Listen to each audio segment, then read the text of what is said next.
Literally, schools begin officially. They begin at 8 to some to 3, some to 4. Yes. Depending on whether you are running on a 8-day lesson or 9-day lesson.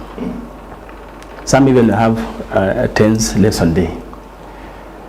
But then we expand depending on the situation, depending on your targets you have set, depending on your goals. Yes. You can have some extra lessons as early as 4 a.m., 5 a.m., 6 a.m. You can also extend after supper. You can have classes, say from 6:30 to 7:30. Now for our case, students wake up around 4. At 4, they do some morning preparations, then they go to class at 4:30. And we do wake them up, because you know the children of these days, you know that self-drive. Yes. There must be a supervisor, there must be somebody. And we do that. Then we have our first lesson. Our first lesson at 6:15, which will run up to around 7:20 there. Then 7:30 we have assembly. Okay. We have the normal classes from 8 up to 4. Then we have time for games, for self-directed activities. Yes, yes. And so on, also for some rest, both for teachers and for students. Then we have classes from 6:30 again. We have class from 6:30 to 7:30, from 7:30 to 8:30. Okay. Yeah, that is our day. In fact, maybe just for your information, actually in the morning, in the evening, we have we were having one lesson from 6:30 to 7:30. But because of this now we have added the second one from 7:30 to 8:30. That is our day.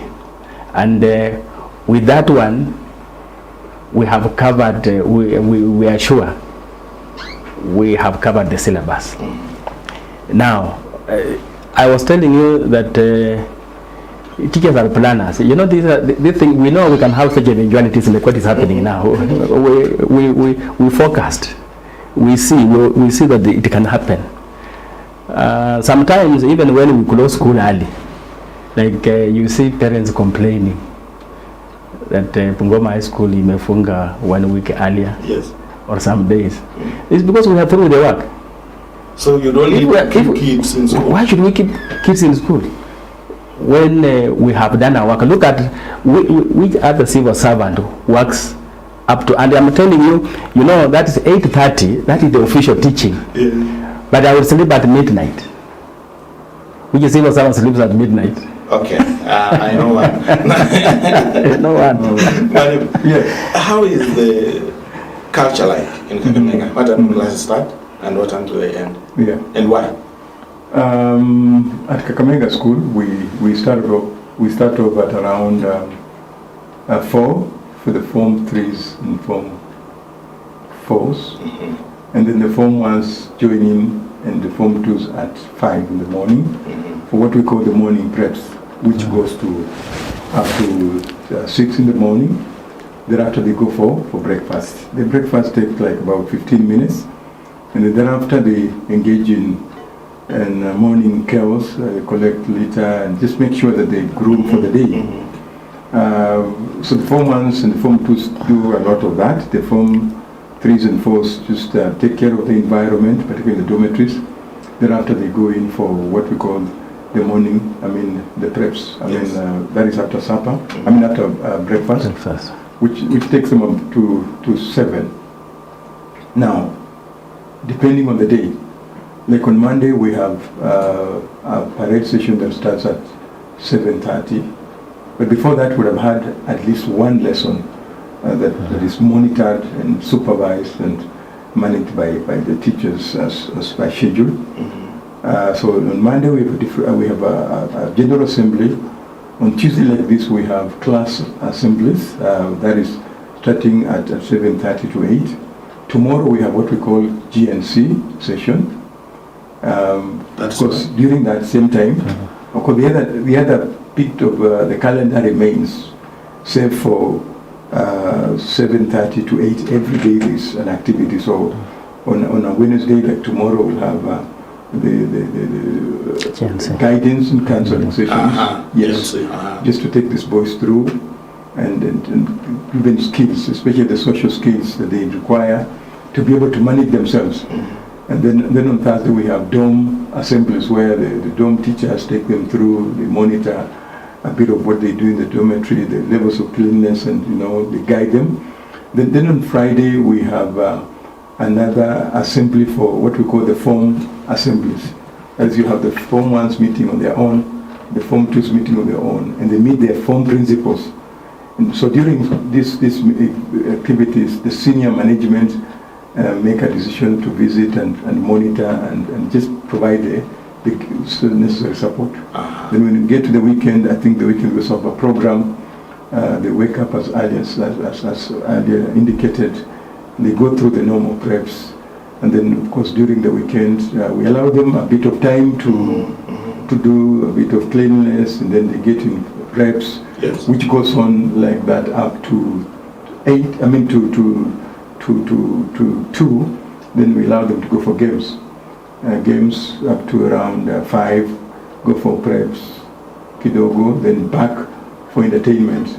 So Saturday is entertainment, those who wish to watch football, those who wish to go for Christian Union activities, religious activities, those who wish to do a bit of chicken dance, they will be allowed to do so. But we're also thinking of now opening up space and considering other forms of entertainment, because the numbers have outgrown the facilities we have. So we're thinking of having public speaking, stand-up comedy, and just trying to pick out what these boys are capable of doing, other than the element of dancing and watching Premier League, which of course they are fond of. Then on Sunday, they wake up a little late, that is towards 5 in the morning. They do their morning chores. Thereafter they go for breakfast, and then they do a bit of cleanliness.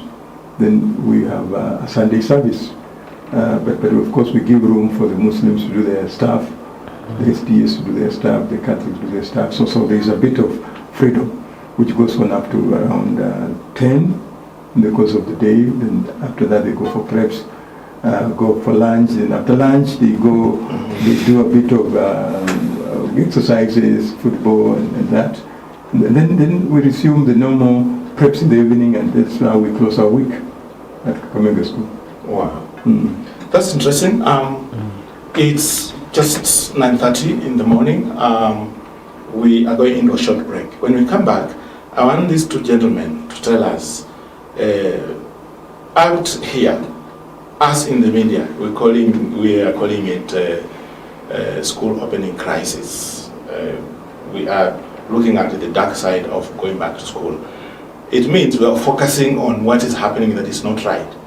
But what about that which is going on that is very right and we're not focusing on it? They'll be telling us in a bit. Just stay tuned.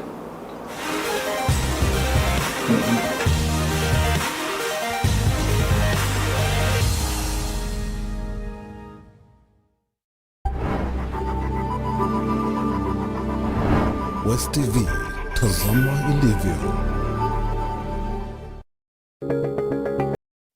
Doors should not hold out opportunities. Doors are the gateways to progress. Ones that hold the key to equality. Let's take doors to places where there are none. Let's open big doors and small ones. KCB ni yetu. KCB is mine. KCB ni yangu. KCB ni yetu. For people, for better. West TV, tazama ilivyo.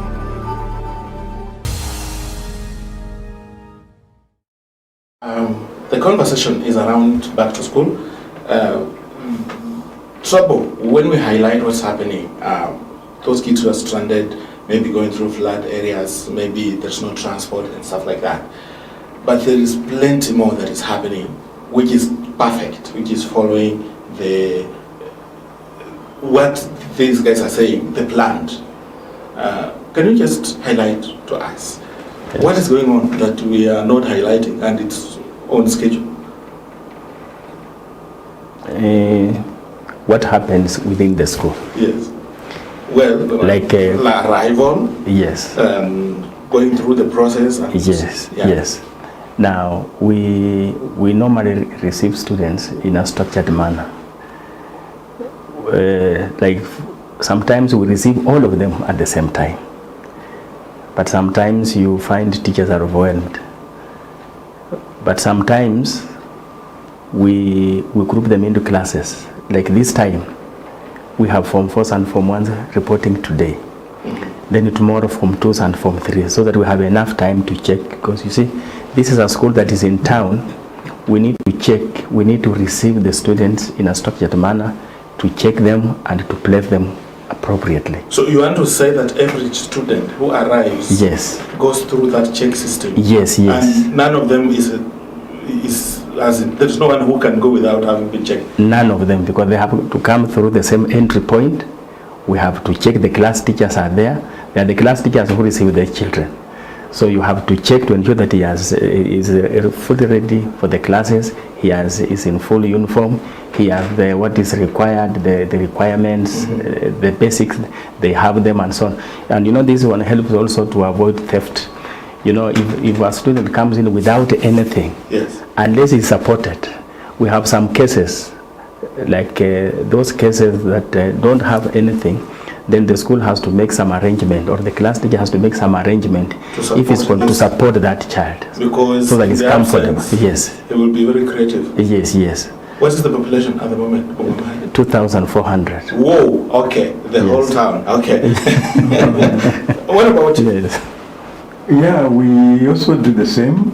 We go through those rigorous checks to just ensure that they don't carry anything that will be termed as illegal. Because these are young people, and it is so easy for them to be tempted. So we also go through the process. And of course, where we find deliberate, sometimes parents give pocket money, and what will be used to buy the soft basics, but some of these young men will decide to Buy something nice. buy something else, and they get to school, and the temptation could be so high. So we also do the checks, and where we find a missing link, we call back the parents, ask them, tell them, can you facilitate your son in this area? And of course, if it looks like it's not working out, we ask the students to go back home and do what is necessary. Like, I think what the media may not be aware of is that fee payment is at its bottom. Okay. The parents appear not to be able to pay. And they have lots of promises, which we are listening to, but the payment is one thing. The issue of funding school, you see, the government is also struggling with it. Yeah. And with your 2,000, what's the population? Our population is now 3,000. Okay, now I give up. 2,400. Yes. It means upkeep. You need to spend large amount of money per day. Per day, yes. Per day. Now, when the government fails to remit, you have to go back to these kids. To the kids, yes. Now, kids whose parents are struggling, what miracles do you guys work?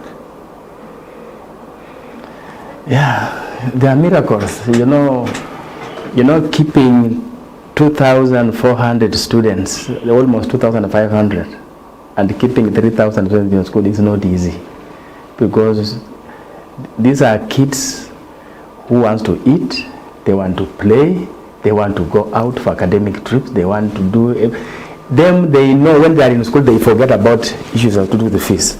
The problem is for us, the administrators. For them, they are comfortable, they expect to be fed, to be given everything, that life things are okay, whether the parent paid or not. You know, the effect of mob psychology. You know, when you are together, yes. You think the parents have paid. And so we struggle. Those are miracles.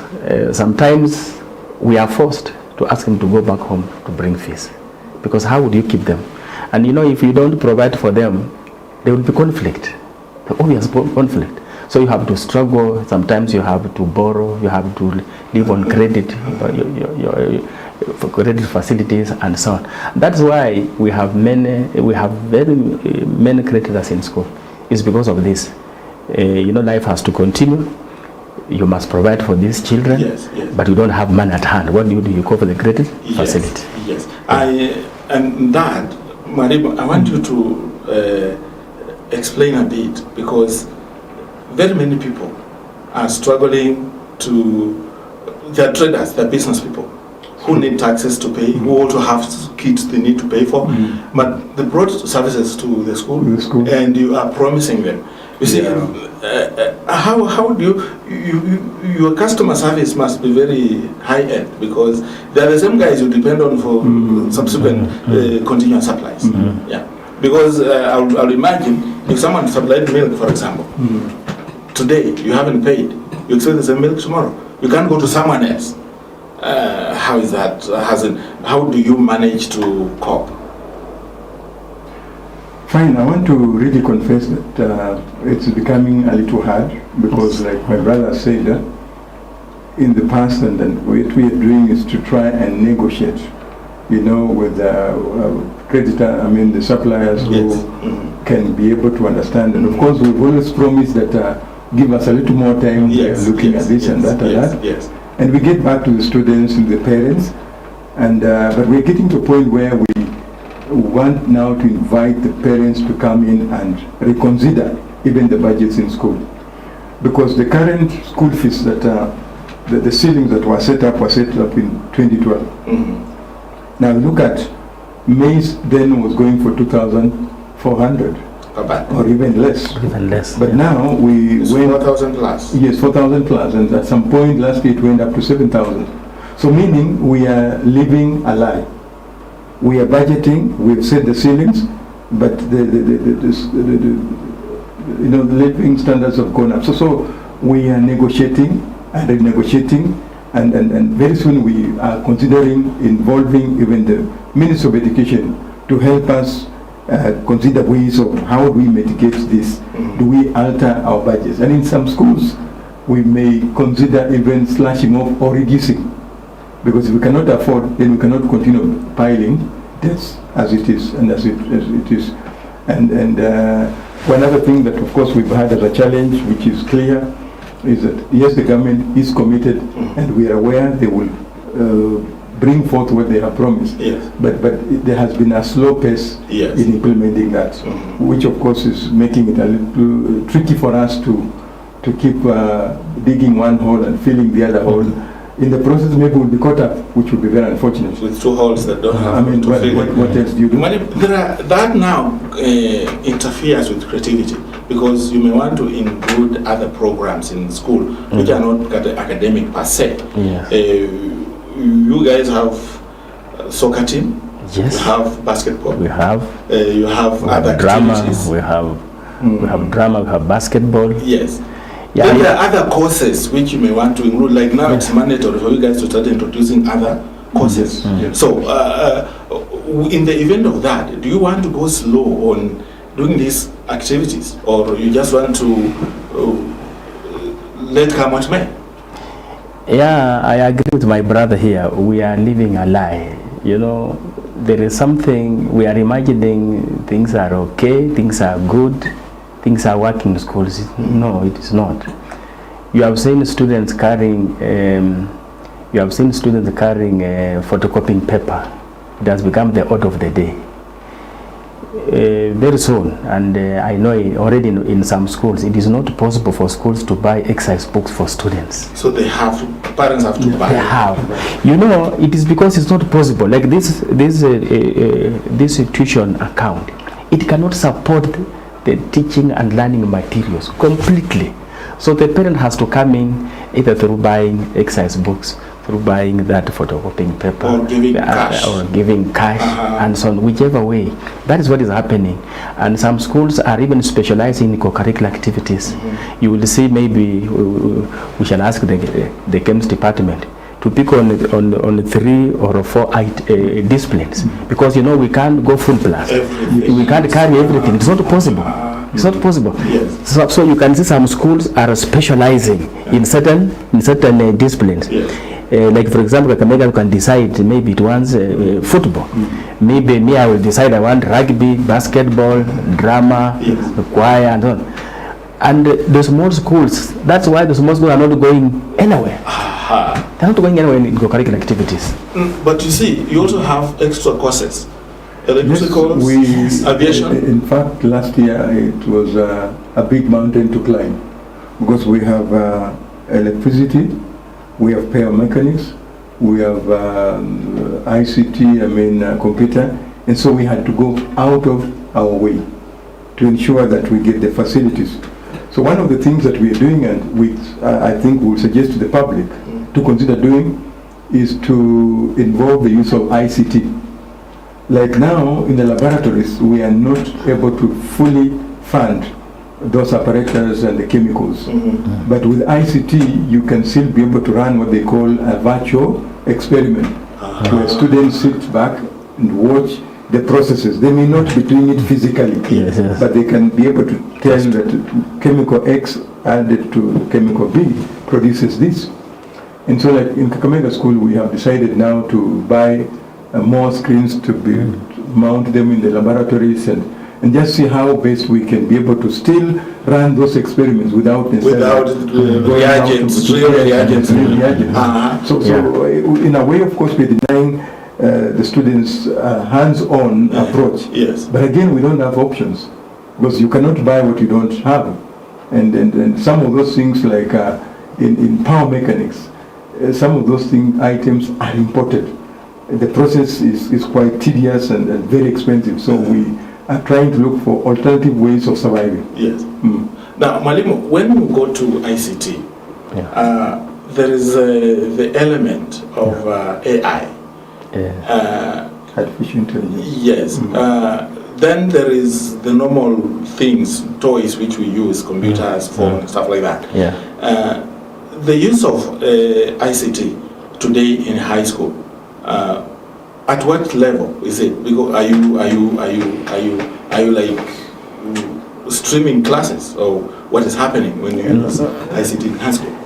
No, that is our desire to reach there, but we have not reached there because of resources. What we are doing, we are using simple platforms like Seraki, like Cyber School, and so on.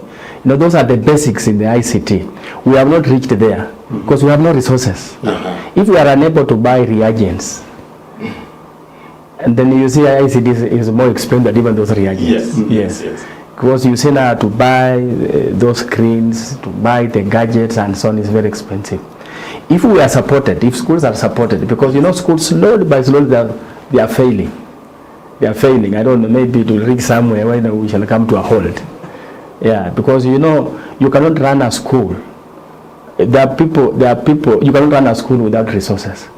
There are families that suffer, and you know when they suffer, they cry, and people listen to them, and the village can support. But a school who will support you, you cry within the boundaries, who will listen? No, and you are the miracle worker, so why would you? And you know, that is the perception that we are miracle workers. And you know, people also have a false perception out there that schools have money. When they see the students, they imagine that's money. It is the opposite. It's the opposite, as my brother said. Payment of fees is a very big challenge today in schools. We don't know where Is it just fees, or is it because is it just fees?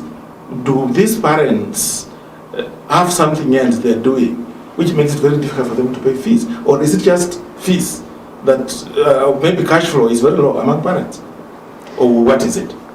I think sometimes this apathy, I'm calling it apathy, is because of the sympathy, the public sympathy. That, oh, you know, we've had catastrophes, we have floods, we have COVID, we have what. So just allow the children to go to school. Just allow them, just to allow them. And you know, they are grouping, they are assembling in schools without food. What happens? It is the public sympathy. You know that sympathy. Even the parent who has money, because he has been told there is money in school, you just take your children to school. They just go to school. But and he will pay at his own pace. picking on what he has said, public sympathy. You see, in Western Kenya region, we are largely safe. We don't have effects of flooding as it is in Nairobi or other areas that are prone to flooding. Schools in Western Kenya have had issues to do with the roofs having been taken off. Maybe toilets have sunk or something like that. But largely, schools are safe. They are comfortable. Yeah. When you say, just go, or when you say, oh, you want to ride on public sympathy, don't you think that that narrative is not fitting to the Western Kenya region? It is not. In fact, it makes it more complicated because they come to school with already a preset mind to tell you what would make them escape, responsibility, which is very, very unfortunate. And to me, I look at it as not only that narrative, but I think there is a mindset that our people must come out of. I've had the opportunity to teach in Baringo, which is a very dry area, and yet the payments in some of those places is slightly higher. I've had the opportunity to teach in Kericho and West Pokot, and I think last year that's when I got an opportunity to come to Western. There is a mindset that our people must come out of. The feeling that I am not able, the feeling that so-and-so will assist me, or the principal will do it, understand. And so that becomes the storyline. Because I would expect that parents should make an initiative. They are not able to pay fees in cash. That they can also do other things. They can bring in other materials like firewood. We need firewood. Yes, in kind. And so they need to come out. But that sympathy, that fixed mindset affects our people in a big way. And I think the challenge here is that even the leadership should be honest enough to tell our people to make an attempt. And where they're not able, that's when they should ask them to come and negotiate. Because one of the things we have discovered, and I want to make a very positive confession, that when we insist on payment, the money still comes in. Okay. From the same person who says, I am not able. I mean, that's a different language. So when you insist, you find them making a commitment. Some attempt. Making an attempt. And that's what has helped us to... There is this feeling that politicians also come in to tend to whip this public sympathy that make parents go slow on pay. Have you guys had a conversation with these politicians and tell them to encourage parents to pay money? We do, but you see that is a different class. Apart from that, we also have the dependent syndrome. Because they are also, the politicians are also carrying almost everybody. Everybody believes, people believe that they will get bursary. A parent sends a child to school, and the promise is that nangoja bursary. Mheshimiwa ameniambia atanipatia bursary. The MC ameniambia atanipatia bursary. But that that bursary when it comes is 2,000, 3,000. It's not even a half of what it's not even a quarter, not even an eighth. And everybody he wants to depend on Mheshimiwa. Again, it is bad. It can't happen. So Mheshimiwa also has to escape somewhere. Yeah, also to escape somewhere. Let's conclude this conversation. Our time is up. Extracurricular activities. Yes. I know Kakamega has a big story, but you see, we have a perception out here that you guys are fielding non-students into games. Yes, that perception, it may not just be a perception, there is some truth. Okay. There is some truth, and here the ministry need to come in to assist schools. This is an opportunity, a chance for students, bona fide students. Why some schools field non-students is what we also don't understand. Sometimes you just see somebody like Smith in the field. You just look at the face, this one is not a student. This one is not in the age bracket of students. But I can confess, Bungoma High School, we fail only students. This one I can confess today here in public that we only failed students. Now the problem is that when you fail an unstudent, you are disadvantaging a student. True. So the ministry must come in and assist. Teachers have gone rogue. Some schools have gone rogue, and we must stop this malpractice. Why would make one fail non-student? What is it that you want to I can achieve? say this is a bit selfish. In a way, you want to win, but using unorthodox means. Some of those fellows are promised heaven. Like last year, we lost 9 of our students, our footballers, to a neighboring school. And the ministry seems to be following up, although a bit slow. But I would say it is selfish. You lost? As in We lost 9 footballers. they were enrolled, as in they were taken up? They were taken up to a neighboring school and given uniform, and that was the end of the story. So they are no this longer year- students? They're not our students. Good, because they are, your school they have to pay, but then the other side, I they're don't getting it know. for I don't know. I don't know what was agreed. But what I know is that we lost 9 players. And last year we, is it the quarterfinals, we also came across fellows who are not students playing, and we raised concerns. And I want to join my brother in saying this, that the Ministry of Education must term the authority. We have what we call the NEMIS. The NEMIS system tracks our students, age, names, and although there are people who still are able to manipulate that for their own selfish interests. It is selfish, it is unprofessional, it doesn't build the future generation of the kids we are looking for. You see, previously, when I was growing up, we used to hear Kakamega High School students playing with it was what, AFC Leopards, Kakamega Steamer, Yes. as in they were playing They in were the playing- national league. Yes. Are schools no longer training grounds for talents, Mwalimu? Yeah, but now you see the schools or games has been hijacked by crooks. Okay. So yes, people have come, people are not students. Now they are denying Kakamega High School, they are denying Bungoma and another school. You see, you have heard of under 19, under 17, maybe even in school we should go to that under 14, under So 15. you know that it is under 14? Yes. So there should be nobody. If you reach 20 something, you should not play. Even whether you are a student or not, I think we need to go that direction.